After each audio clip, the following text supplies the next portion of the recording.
오늘도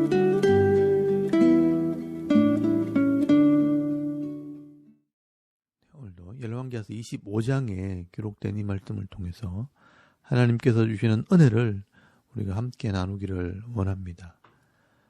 여러분, 이 열왕기하서 25장 말씀에는 실제 역사 속에서 예루살렘이 멸망받게 되는 역사적인 내용이 기록이 되어 있습니다. 우리가 어제까지 당시에 하나님 말씀을 외쳤던 예레미야 선지자 말씀을 살펴봤다면 이제 역사 속으로 돌아와서 하나님께서 이 선지자들을 통해서 예언해왔던 말씀대로 실제 이 남쪽 유다가 망하게 되었다는 것을 기록을 하게 됩니다. 여러분, 이 내용은 예레미야서 39장과 또 예레미야서 52장에 똑같이 기록이 되어 있습니다.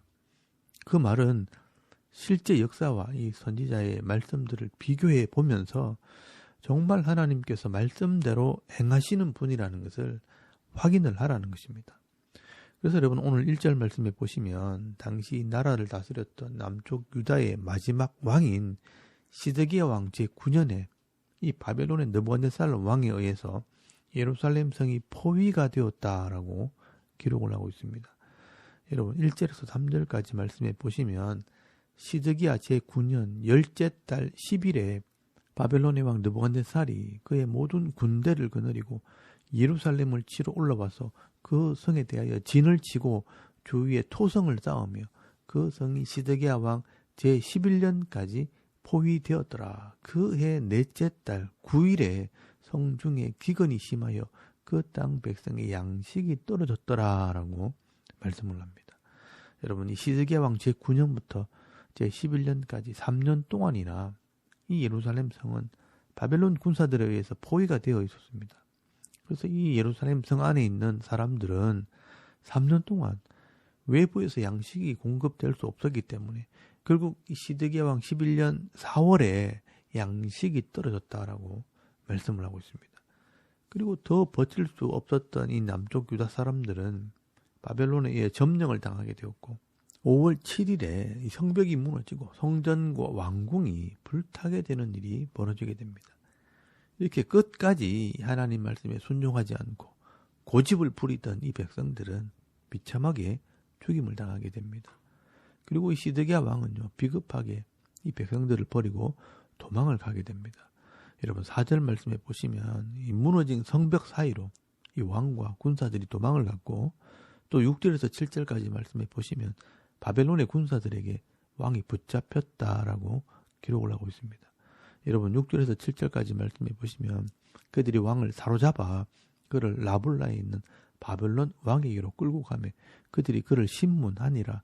그들이 시드기야의 아들들을 그의 눈앞에서 죽이고 시드기야의 두 눈을 빼고 노사슬로 그를 결박하여 바벨론으로 끌고 갔더라라고 말씀을 하고 있습니다. 여러분, 이 시드기야 왕은요, 정말 우유부단한 왕이었고요. 또 하나님을 두려워하기보다는 사람들의 말에 귀를 기울이고 또 사람들의 눈치를 보는 그런 왕이었습니다. 예레미야 선지자를 통해서 수없이 이 하나님 말씀을 들려주었지만 눈에 보이지 않는 이 하나님보다는 눈에 보이는 사람들을 더 두려워하고 또 그들의 말에 귀를 기울이게 됩니다. 그래서 결국 이 예레미야 선지자도 이 고관들의 말을 듣고 감옥에 가두어 버리게 됩니다. 그래서 여러분, 예레미야 선지자가 마지막으로 이 시드기야 왕을 만났을 때 이 예레미야 선지자는 정말 간곡하게 하나님의 말씀을 전하게 됩니다. 여러분, 예레미야서 38장 14절 말씀에 보시면요, 이 시드기야 왕이요, 마지막으로 감옥에 갇혀있는 이 예레미야 선지자를 불러서 하나님의 뜻을 묻게 됩니다. 그때 이 예레미야 선지자가요, 마지막으로 하나님 말씀을 전하게 됩니다. 여러분, 예레미야서 38장 17절에서 19절까지 말씀해 보시면 예레미야가 시드기야에게 이르되 만군의 하나님이신 이스라엘의 하나님 여호와께서 이와 같이 말씀하시되 네가 만일 바벨론의 왕의 고관들에게 항복하면 네 생명이 살겠고 이 성이 불사름을 당하지 아니하겠고 너와 네 가족이 살려니와 네가 만일 나가서 바벨론의 왕의 고관들에게 항복하지 아니하면 이 성이 갈대아인의 손에 넘어가리니 그들이 이 성을 불사를 것이며 너는 그들의 손을 벗어나지 못하리라 하셨나이다 라고 말씀을 합니다. 여러분, 이게 이 시드기야 왕에게 마지막으로 준 기회였습니다. 네가 만일 지금이라도 바벨론 왕과 이 고관들에게 항복을 한다면 너의 생명도 살고 네 가족들도 안전하게 될 것이고 또 이 예루살렘 성도 불사람은 당하지 않게 될 것이라고 말씀을 하고 있습니다. 이 정치적으로 항복을 하고 조약을 맺고 조공을 바치면 이스라엘 백성들은 포로로 잡혀가기는 하겠지만 이 이스라엘이 바벨론의 속국이 되기 때문에 바벨론 왕의 보호를 받게 되는 것입니다. 그런데 이 시드기야가 하나님의 계획과 하나님의 마음에 관심을 가지기보다는 사람들의 평가와 사람들이 자기를 보는 이 시선에 더 관심을 가지게 됩니다. 여러분, 이게 바로 불신앙이고 자기 합리화이고 또 죄인의 길에 서게 되는 것입니다. 그래서 여러분, 예레미야서 38장 19절 말씀에 보시면 시드기야 왕이 예레미야에게 이르되 나는 갈대아인에게 항복한 유다인을 두려워하노라. 염려하건대 갈대아인이 나를 그들의 손에 넘기면 그들이 나를 조롱할까 하노라 하는지라라고 말씀을 합니다. 여러분, 이 시드기야 왕은요, 왕으로서의 사명이 뭔지 또 책임 있는 사람으로서 해야 할 일이 뭔지를 모르는 것입니다. 그저 사람들이 하는 말이나 사람들이 보는 시선이 두려운 것입니다. 그만큼 이 시드기야는 멀리 볼 수 있는 눈도 없었고 또 깊이 생각하는 그런 마음의 여유도 없었던 것입니다. 그래서 여러분, 지혜의 문서인 잠언서 말씀에 보시면요, 이런 사람들을 미련한 사람이라고 말하는 것입니다. 여러분, 잠언서 12장 15절 말씀에 보시면 미련한 자는 자기 행위를 바른 줄로 여기나 지혜로운 자는 권고를 듣느니라. 하나님의 말씀을 따라간다라고 말씀을 합니다. 그래서 여러분, 이 예레미야 선지자가 얼마나 안타까웠는지 정말 간곡한 말로 마지막 메시지를 전하게 됩니다. 여러분, 예레미야서 38장 20절에서 23절까지 말씀해 보시면요, 이 예레미야 선지자의 마지막 메시지가 기록이 되어 있습니다.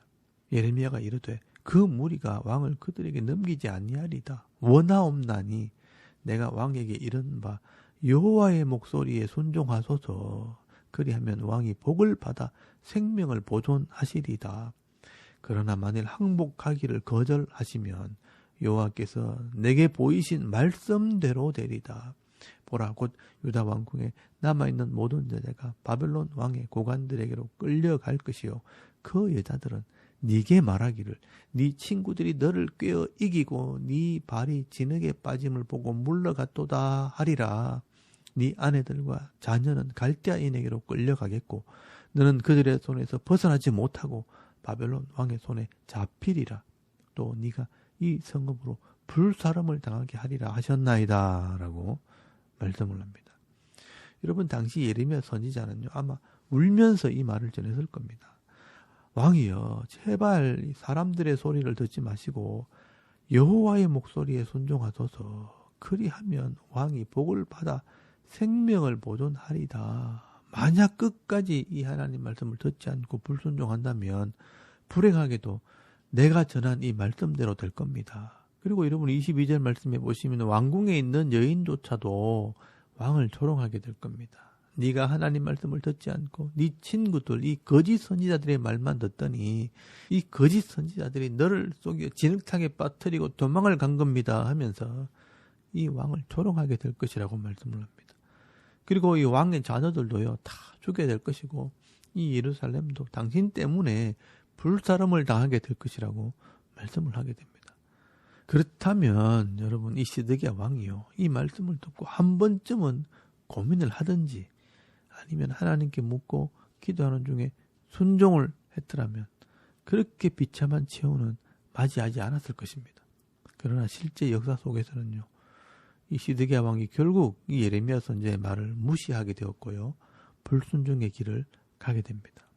그래서 여러분, 오늘 열왕기하서 25장 7절 말씀에 보시면 왕의 아들들은 시드기야의 눈앞에서 목이 달아나고 이 시드기야는요, 두 눈이 뽑혀 바벨론에 잡혀가다가 결국은 거기서 죽임을 당하게 됩니다.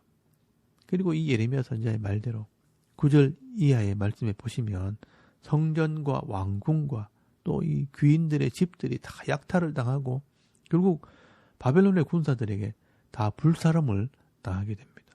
그리고 13절부터요. 이 성전이 약탈당하는 모습을 기록을 합니다. 하나님을 예배하고 하나님을 찬양하던 모든 기구들과 이 도구들이요. 적들에 의해서 약탈이 되어지고 또 성전의 기둥과 모든 장식들이 약탈을 당하게 됩니다. 성전이 사라지게 된 것입니다. 그리고 18절 말씀 이하에 보시면 대제사장과 레위인들과 왕궁의 내시와 군 지휘관들과 평민들까지 다 사로잡혀서 죽임을 당하게 됩니다. 여러분 이 사람들이요. 당시의 영적인 지도자들이고 백성들을 바른 길로 인도해야 할 지도자들이었지만 그 책임을 다하지 못했기 때문에 다 죽임을 당하게 되는 것입니다. 여러분 27절 말씀에 보시면요. 바벨론 왕이 하맛 땅 리블라에서 다 쳐 죽였더라. 이와 같이 유다가 사로잡혀 본국에서 떠났더라라고 말씀을 합니다. 이렇게 하나님 말씀을 존중히 여기지 않고 끝까지 욕심을 부리고 자기 권력을 지키려고 했던 이 사람들은 사람들 앞에서 부끄러움을 당하고 또 가진 것을 다 빼앗기고 비참하게 죽임을 당하거나 바벨론의 포로가 되어 잡혀가게 됩니다. 여러분 이것이 바로 역사의 교훈입니다. 예레미야 선지자의 예언대로 하나님을 믿지 못하고 하나님 말씀에 불순종했던 이 사람들은 말씀에 기록된 대로 칼과 기근과 전염병으로 다 죽임을 당하게 된 것입니다. 그래서 여러분 이 하나님 말씀은요. 진리고 반드시 이루어지게 된다는 것을 말씀을 하고 있는 것입니다. 그런데 여러분 오늘 본문에 잘 보시면요. 이 비참한 현실 속에서도 이 하나님의 말씀에 순종함으로 하나님의 은혜를 회복하게 된 왕이 한 사람이 있습니다. 그 왕이 누구냐면 바로 여호야긴 왕입니다. 다른 왕들은 끝까지 반항을 하고 도망을 가다가 죽임을 당했지만 여기 여호야긴만 유일하게 하나님의 말씀에 순종함으로 바벨론의 포로로 잡혀가게 됩니다. 그래서 이 다른 왕들은요. 다 비참하게 죽었지만 이 여호야긴만은 왕의 주의를 회복하게 되었다. 다 망했는데 이 사람은 복을 받았다라고 말씀을 하고 있는 것입니다. 여러분 27절 말씀에 보시면요. 유다의 왕 여호야긴이 사로잡혀간 지 37년 곧 바벨론의 왕 에골무로닥이 즉위한 원년 12월 그달 27일에 유다의 여호야긴을 옥에서 내놓아 그 머리를 들게 하고 그에게 좋게 말하고 그의 지위를 바벨론에 그와 함께 있는 모든 왕의 지위보다 높이고 그 죄수의 의복을 벗게 하고 그의 일평생에 항상 왕의 앞에서 양식을 먹게 하였고 그가 쓸 것은 날마다 왕에게서 받은 양이 있어서 종신토록 끊이지 아니하였더라라고 말씀을 합니다. 그러면 여러분 이 여호야긴은요 왕의 지위를 회복하고 왕의 대우를 받게 된 것입니다. 그리고 이 여호야긴을 통해서 나중에 예수 그리스도가 이 땅에 오시게 된 겁니다. 그래서 여러분 이 열왕기서 25장 말씀에는 이렇게 하나님 말씀을 불순종하다가 수치와 부끄러움을 당하고 모든 것을 잃어버렸던 시드기야 왕과 이 하나님의 말씀대로 순종하여 포로로 잡혀갔지만 자기의 지위를 회복한 이 여호야긴 왕을 비교하면서 마지막 기록을 하게 됩니다. 하나님의 말씀에 순종해서 잡혀간 이 여호야긴 왕은 고난 중에서도 위로를 받고 회복되어지고 마지막에는 왕의 자리에 앉게 되는 은혜를 누리게 되었다는 것을 말씀을 하고 있는 것입니다. 결국 이 여호야긴은 하나님의 말씀대로 복을 받았고 또 하나님 말씀은 역사 속에서 그대로 이루어진다는 것을 보여주고 있는 것입니다. 그래서 여러분 성도는요. 이 하나님 말씀을 믿는 믿음과 그 말씀이 이루어진 이 역사를 보는 눈이 있어야 합니다. 그렇게 할 때 하나님 말씀이 변하지 않는 진리라는 것을 깨닫게 되는 것입니다. 그러므로 성도에게는 이 인생을 전체를 보는 넓은 눈과 또 하나님 말씀을 끝까지 순종하는 마음의 인내가 필요한 것입니다. 변하지 않는 이 말씀과 그 말씀을 믿고 인내하며 살아가는 삶이 우리의 믿음이 되는 것입니다. 이 믿음 있는 사람만이 결국 말씀에 기록된 복을 받게 되는 것입니다. 오늘도 저와 여러분이 이 역사의 기록을 묵상하면서 하나님 마음을 깨달을 수 있길 바랍니다. 복잡하고 혼란한 세상 속에서도 진리의 말씀을 붙들고 인내로서 믿음의 삶을 살아갈 때 여호야긴 왕처럼 하나님께서 위로해 주시고 회복시켜 주시는 은혜로 말미암아 늘 만족함을 누리며 행복한 삶을 살아가는 저와 여러분의 이런 영적인 삶의 모습이 되실 수 있기를 주의 이름으로 축원합니다. 아멘. 우리 잠깐 기도드리겠습니다. 오늘도 이 하나님 말씀을 잘 배워서 순종함으로 말씀에 기록된 복을 받는 성도가 되게 하옵소서. 또 나라와 민족과 이 교회와 가정을 위해 기도하시고요. 또 개인의 기도 제목을 따라 기도하고 오늘 하루 삶을 또 시작할 수 있길 바랍니다. 다 같이 우리 하나님께 한번 기도드리겠습니다. 살아계신 하나님 은혜를 참 감사합니다. 오늘 이 아침에 하나님을 예배하게